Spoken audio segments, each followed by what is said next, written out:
So guys, I've just attended the Proton X90 media preview right there.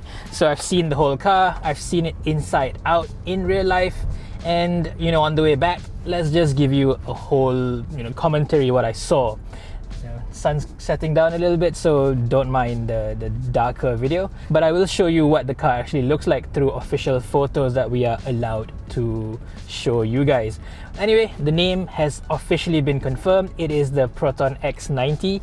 It would have been funny if Proton just prank a surprise. You know what? You've all been calling it X90. It's actually not that. It's the X80 or the X100. That would have been hilarious, but nope, they just stuck to what we all expected the name to be, X90. This, as you know, is going to be the flagship Proton SUV, and it is a 3-row SUV, the biggest car that Proton will have in its range. It is a fair bit bigger than the X70. Let's talk about the looks first. On the outside, it looks exactly again as what you would expect, because it's pretty much a rebadge of the Geely, don't mind my broken Chinese pronunciation, the Geely Haoyue. I don't think it's how it's supposed to be said, but anyway, it's that big thing. It's practically just that, but this time made in right-hand drive and with a Proton grille and Proton logo slapped on it. So the grille itself actually looks very, very nice. The designer Aslan Othman actually said this is a nice evolution of the ethereal bow, the infinite weave that we've all seen from Proton over the last couple of years. This is the next step of that evolution. This time it has a whole bunch of diamond studs around the whole grille in a, it's similar to what you've seen on recent Mercedes AMG line grills, the chrome pins. This time is not quite chrome, it is a satin chrome finish. I think it looks quite nice in real life. And at the bottom of the grille there is a newer interpretation of the ethereal bow. Overall, I think it does look really, really good, but it's just that, after being told by Proton Studios time and time again that the next future Proton is going to look more localized, is going to have more local flavors, going to have more local influence in terms of how it looks. Time and time again, what we see, what we get is basically the Geely car with a Proton grille. It's a bit of a disappointment, I think. I asked the designer straight up, what's going on? Why isn't Proton Design being given more freedom to make the cars more of our own? And the answer was, again, wait for next future launches, they will look more Malaysian. So yeah, I'll have my fingers crossed for that one. So moving around the side, this car's got really big 19-inch alloy wheels with a bit of a two-tone machine finish and grey inserts. That looks really good. And the tires are Continental Eco Contact 6 rubber. Now back to the front, the headlights are full LED units obviously, but this time is more of a reflector LED unit, similar to what we've seen on, Perodwas and Hondas. It's vertically striped. Of course, there are LED daytime running lights down the center, like a nice bar down the bottom, and the same lights double up as the signal lights as well, but this time the signal indicators are sequential, so it does look really good. And there's even a nice startup sequence as you lock or unlock the car. The lights do a bit of a dance, a bit of a show, blinking here and there, and then before it lights up completely, it looks really, really good. Moving further down, you've got a set of fog lights. These are triple LED projectors on each side. Looks really good in detail. Now back to the side, this is a big car. It's a very imposing looking big car. It almost looks a bit like a big American style SUV. It's got very boxy, very intricate, very pronounced wheel arch highlights. I think that looks really, really good. And on the side, you've also got the small 48V EMS badge. I'll get more on that later on. Now, this car's got the brand new automatic unlock and automatic walkaway lock feature. This is similar to what we've seen on recent BMWs and Honda models. To unlock the car, you can just keep the key in your pocket. The key looks practically the same as the X50 key, by the way. You just keep it in your pocket, walk towards the car through either the front door or the passenger door, and the car will sense the key and automatically unlock. And then once you're done driving, just off the engine, get out, close the door, walk away, and the car will automatically lock. In BMWs, it works perfectly, so we'll see how this one works, but it's not that complex of a system. It should work well. To me, this is a nice next step when it comes to, keyless entry system. We've had keyless entry for the past 10-15 years now, so this is a nice step forward. One thing I did not like about this X90 is that the pillars on the outside, the B pillars, the C pillars, they've got the usual, matte and rough kind of plastic cover instead of the much nicer gloss black finish we've seen on the X50. This just makes the car look a little bit cheap, not quite a premium car it claims to be. Now, let's get to the back of the car. It looks exactly like the Geely model. It was a bit funny when the Proton designer was talking about the design. When he came to the back, all he could talk about was the new Proton lettering font. I was like, are you kidding me? Practically nothing was changed on the car, just the Proton font is a bit more intricate, a bit more premium, I guess. Everything else, the lights, the garnish, the rear bumper, exactly 100% Geely Haoye. Sorry, I really cannot say that word. So yeah, I don't think the car looks bad at all. If anything, it looks really good for a car of that size, of that girth, to look fairly elegant. That is a really good design. It's just that, again, it's a Geely. It's not a Proton at all, except for that fancy front grille. So yeah, there you go. Proton design. Yeah, more like Proton grille design. Now let's talk about the interior, where again 100% Geely. Is just that this time the steering's on the right side, so no changes there except for the Proton round logo on the center boss. Again, not a bad thing because it's a nice looking interior. It feels really good as well. Definitely feels expensive. The entire center half of the dashboard is lined in black leather. It's got real stitching on it as well, and the leather and stitching extends to the door cards, both front and rear too. It looks very nice, very premium, really expensive. I'll talk about the price later on, by the way. Now, the top half of the dashboard on the left is also using nice soft touch materials, although the top half over the instrument panel is a bit of a hard plastic, which is a bit of a disappointment. But overall, in terms of quality, I've got no complaints. It looks really good, very premium, expensive as well. The instrument cluster is a full widescreen display.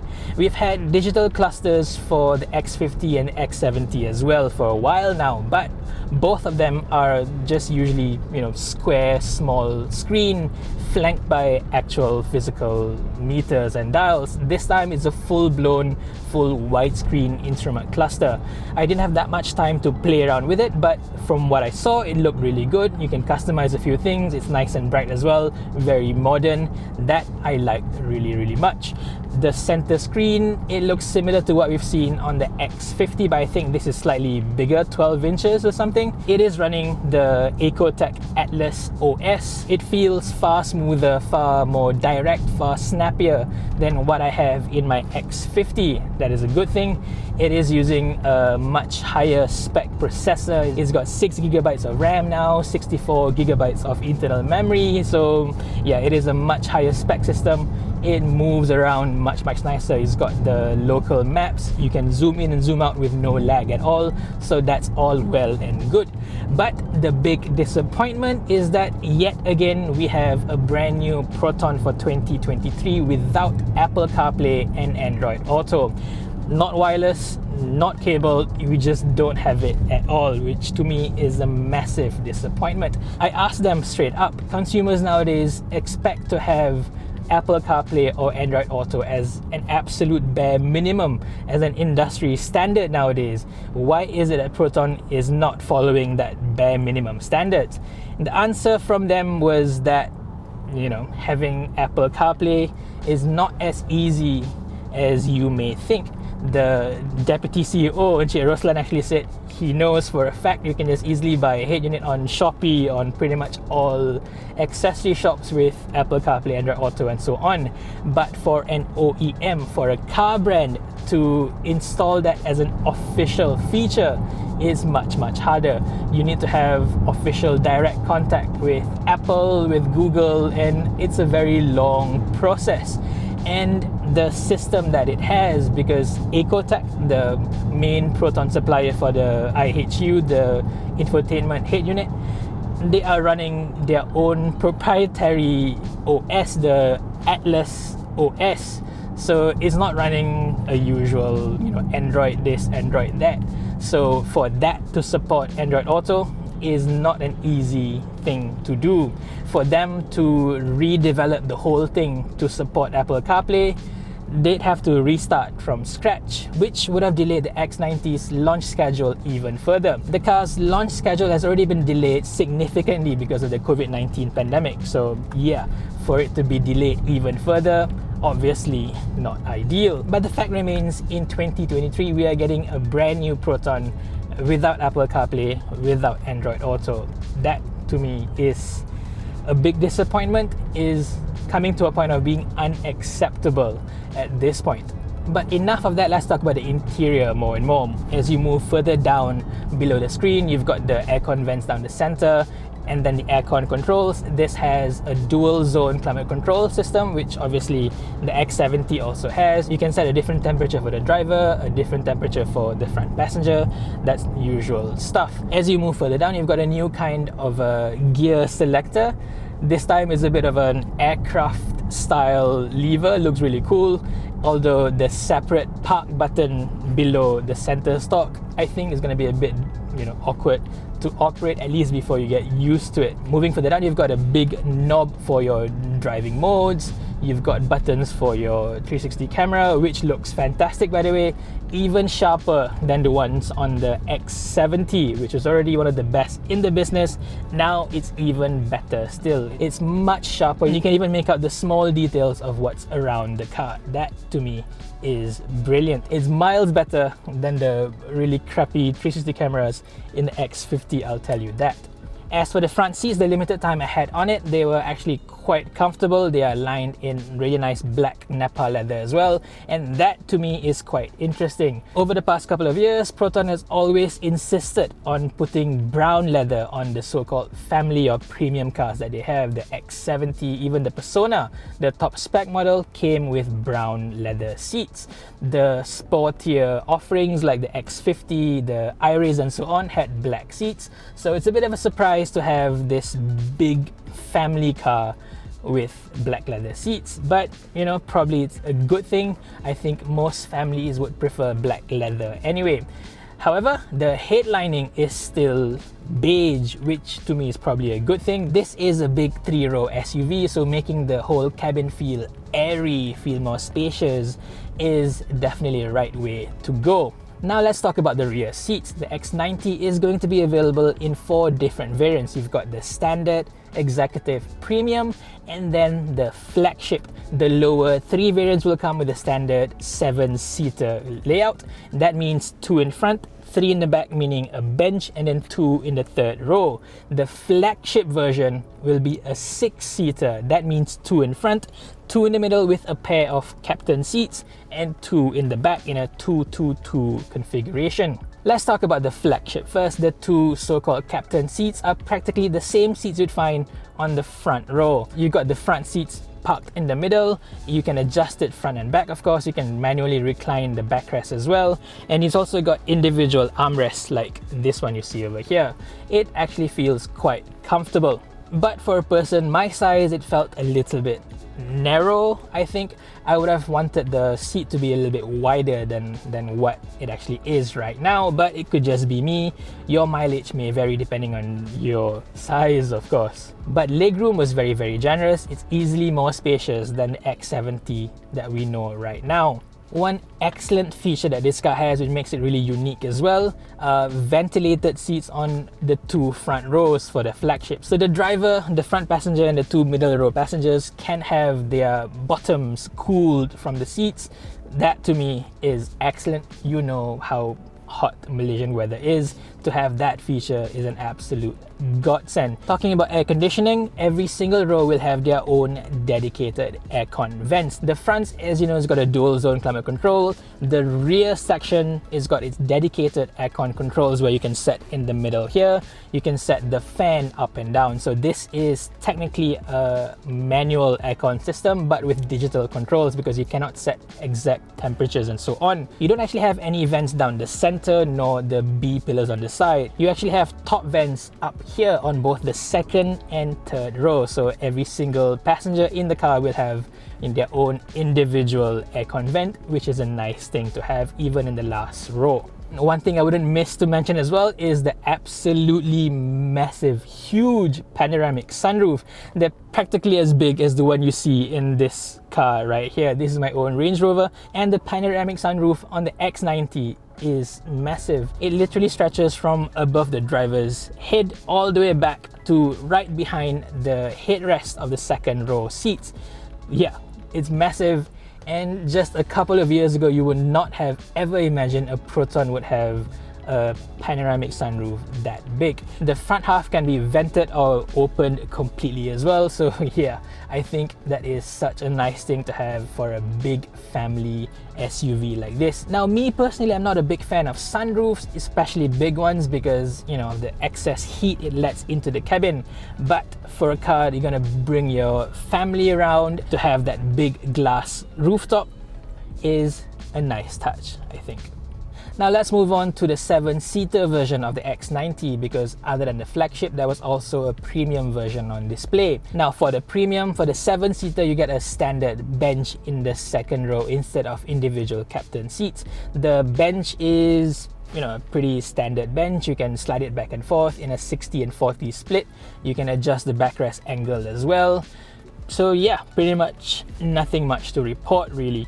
But I will say that the base of the seat is nice and long. You can get really comfortable back there. I think for longer journeys, adults can practically lounge in the back there for hours on end without any complaints. This will definitely be the most spacious, most comfortable Proton ever. Now let's talk about the third row, because that's probably the biggest thing that's different on the X90 compared to the X70 that we all know and love. The last row, it's kind of difficult to access it. For the 6-seater version, all you can do is walk between the captain seats, which is a bit narrow. For someone my size, it was very, very tight. So yeah, it's not ideal. For the 7-seater version, it's a little bit easier, because at the corners of the middle row bench, there is a small latch that you can just pull and then push the whole seat forward. Doing that tips the base of the seat forward and down, and the backrest just slides forward and tips forward as well. Now, it isn't quite as easy as one of those single touch tumble fold systems we've seen in quite a few other MPVs and SUVs.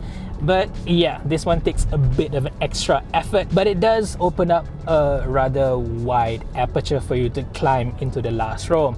If you're going to be using the last row a lot, I would suggest getting the 7-seater rather than the 6-seater, because accessing the last row is just so much easier with the 7-seater version. Now, once you're in the back, the seats are decent, I would say. There's definitely more than enough leg room, more than enough headroom for someone my size. We actually sat, 7 full-size adults in the car, and we all fit just fine. I think even if you're especially tall, even if you're like 180, 185, you should be able to fit in the last row without having your hair touching the ceiling, without having your knees touching the front seats. That of course depends on your front passenger giving you enough room to begin with, as is usual with all these 3-row vehicles, right?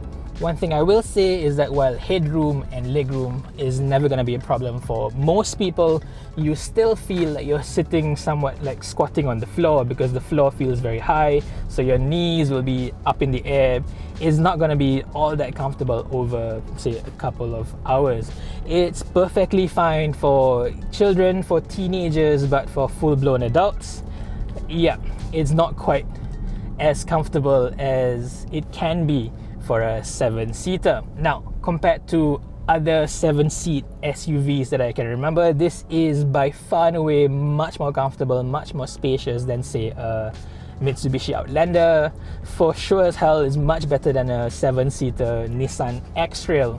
If anything, this probably is about the same as a Volvo XC90 for the last row, and perhaps not quite as comfortable for the seats, but in terms of space, it's right about there. Now let's talk about probably the most important thing for 7-seaters, USB chargers. Now, Proton is definitely providing enough USB chargers for everyone. At the front, there is one right behind the rear view mirror that is for you to use your dash cams and whatnot. And then you've also got a pair of USB-A chargers down below, right under your aircon controls. For the middle row, you've also got 2 USB ports, one USB-A, one USB-C, while the third row, each passenger will have its own dedicated USB charging port. So everybody's covered in that sense. That's a nice touch too. Now let's talk about the boot. While Proton did not show any exact liters for the boot, with all the seats up, I think it's about decent. I would guess that you can just about fit 2 cabin-sized luggage bags in it, and you might be able to just close the boot just about, I think. Now, once you start folding the rear seats down, which you can do individually for the third row, that's where you get a much bigger boot space. This car to me will work as a fantastic 5-seater with a massive boot. You get a lot of leg room on the middle row, a massive boot in the back. Yeah, that's just about excellent, I think. With all the seats down, Proton did say it will have about 2,050 liters of boot space, and with that amount of space, Proton claims you can actually fit a 4-door fridge or a full-size mattress. So yeah, if you're planning to move houses whatsoever, X90 is probably good for you. One thing I will say is that the boot height is really high, so if you want to load anything in it, you have to lift it very high and then slide it inside. So yeah, not quite ideal. Under the boot floor is quite a big underfloor storage, and below that is a spare tire. So yeah, thankfully Proton is still providing a spare tire for this X90. Now, the tailgate itself is also quite interesting. Now, remember what I said about the auto lock and walkaway lock feature? For the boot, there is also a new feature where if you have the key in your pocket and you approach the boot directly, within 3 to 5 seconds, the boot will open all by itself. Now, most of the time, systems like this don't really work all that well, so we'll see how this one works. This, according to Proton, is the next step up compared to the kick sensor in the X70, but I usually prefer kick sensor systems because you need to manually engage the system. This one, you know, maybe you're just sitting in the back there talking to your friend and the boot automatically opens. Like, yeah, what's up with that? Now let's talk about the tech stuff, the engine, what's under the hood. We all know by now it's got the same 1.5 litre 3-cylinder turbocharged GDI engine that's used in the flagship X50 as well as the newer X70 models. But instead of just that, there's also a 48-volt mild hybrid system attached to the engine. So the power outputs have gone up quite significantly. Instead of 177 horsepower in the X50 and X70, you now get 190 PS, and torque has even a bigger jump itself. Instead of 255 Nm, you now have a full 300 Newton meters of torque. That's a big jump of 45 Newton meters.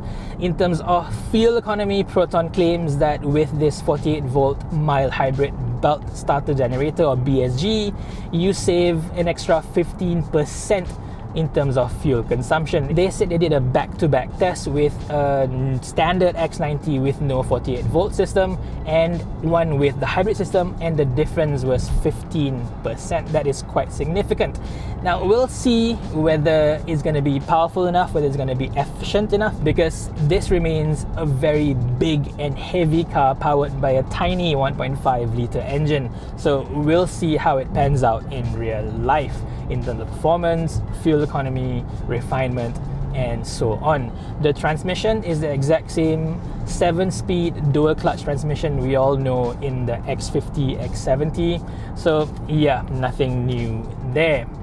By the way, the X90, despite being a big SUV, is purely a front-wheel drive vehicle, so there is no all-wheel drive version at all. I mean, even the X70, the all-wheel drive version, hardly anyone ever buys it anyway. So there's absolutely no reason for a big family SUV like this to have all-wheel drive at all. Other than that, the base Geely model actually has a choice of 2 different rear suspension systems, a simpler torsion beam or a much nicer multi-link system. Thankfully, Proton has chosen the more sophisticated multi-link rear suspension for our X90. Proton says they've chosen the better suspension system because Malaysians have very high standards in terms of drivability, in terms of comfort and whatnot. So choosing the better, the more sophisticated setup was the right way to go. According to the development team, the 3 things that they focused on for the X90 are premium, modern and family. So I would guess that they would make the suspension, more comfortable rather than dynamic and sporty, which for a family SUV is definitely the right way to go.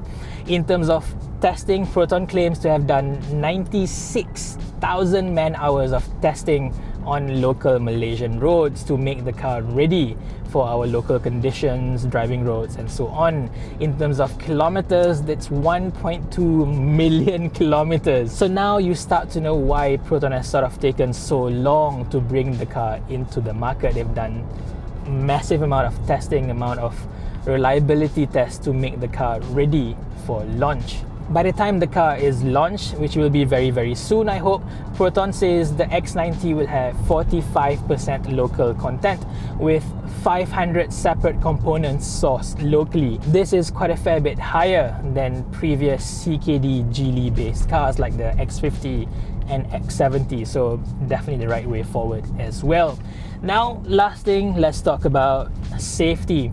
Now, safety, it's about the same as the X70, although there are a few key upgrades as well.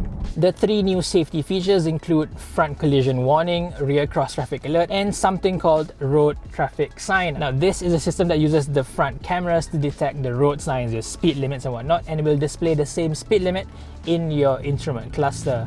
It's not going to stop you from going over the limit, obviously, but it's just there as a reminder, that's how fast you are supposed to go on that particular road. I've seen similar systems on much more expensive cars. It's nice to have that same system in a Proton as well. Now, so I guess that's about it. Let's talk about the pricing. Now, Proton has not mentioned anything in terms of pricing just yet. That will be announced later on between now and the launch date. They will also have a separate date where they open the booking forms officially. Now, in terms of pricing, Proton CEO Dr. Lee Chun-rong actually approached me separately on a personal line. How much do you think this car is going to cost? I said, ideally, I hope it's going to be around 140,000 ringgit, which is about 10,000 more than X70. You should have seen his face, the shock on his face. He was like, no. You know how much a Mazda CX-8 is? It's up to 200,000 ringgit. How can I sell this at 140? That's way too low. So yeah, I was just being hopeful. Based on his reaction, I would guess that the X90 is gonna start at around 120,000-ish, going all the way up to 150,000 ringgit for the flagship, maybe just slightly more than that, which is fair, I think, for the cars that I saw just now. The cars looked really good, felt very expensive inside, specs are through the roof. A lot of things have not been seen anywhere near this price range, even at 150,000 ringgit, I think is well worth it. Now, whether or not people will be willing to spend that much on a Proton remains to be seen, but based on Proton's recent track record, you can just see the X70 when it was launched 4 years ago. Everybody thought Proton had lost their mind pricing a Proton at 120,000 ringgit, and yet it has steadily been the best selling car in the class for 4 years in a row. So we'll see if the X90 can repeat that or not. For me personally, I think the car is going to be well worth the price if it indeed is priced at 150,000 odd. But we'll see what the actual pricing is. We'll see what the customer reaction really is. For now, that's pretty much all I can say about the car. That's all I'm allowed to tell you anyway.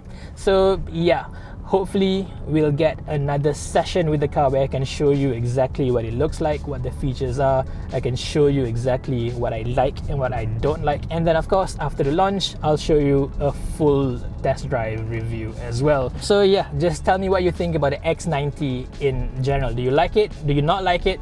Why? Just comment below. The sun is really setting right now. I'm late for buka puasa, so yeah, I'll see you in the next video. Thank you for watching and stay safe everyone.